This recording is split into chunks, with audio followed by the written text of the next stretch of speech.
আসসালামু আলাইকুম everyone, good morning সবাইকে। আচ্ছা, আমরা আগে একটু টার্নিংটা নিয়ে নিই। বিসমিল্লাহ পরে টার্নিংটা নিয়ে নেই। ওকে, এই তো ভেরি গুড। আমাদের টার্নিং নেওয়া কমপ্লিট। আর আজকের এই সুন্দর সকালটা শুরু করলাম। হ্যালো এভরিওয়ান, সবাই কেমন আছেন? গত 2 দিন কোনো ভিডিও দিতে পারি নাই, আসলে একটু ব্যস্ত ছিলাম। আর বিশেষ করে গতকালকে ছিল 16ই ডিসেম্বর, একটু বেশি ব্যস্ত ছিলাম। সো আজকে বের হয়ে গেলাম, অফিসে যাওয়ার জন্য বের হয়ে গেলাম। এখানে কি হলো আবার? কাজ করতেছে, চাকা খুলে গেছে মেবি, বা ফেটে গেছে।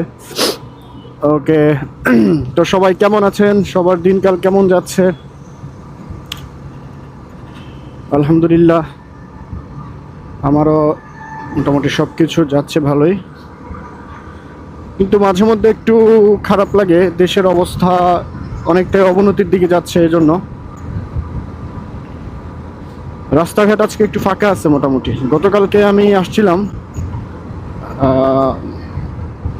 অনেক গাড়ি ঘোড়া ছিল। গতকাল 16 ডিসেম্বর ছিল, তো একটু ক্রাউড ছিল ভালোই।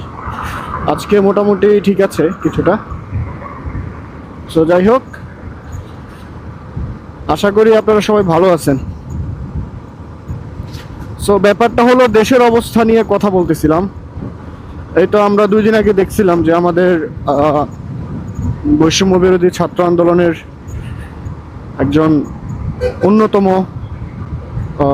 যোদ্ধা ওসমান হাদি, মানে মানুষটাকে পছন্দ করে না এমন কোনো দল আমি আর দেখি এখন পর্যন্ত দেখিনি। সবাই তাকে পছন্দ করে।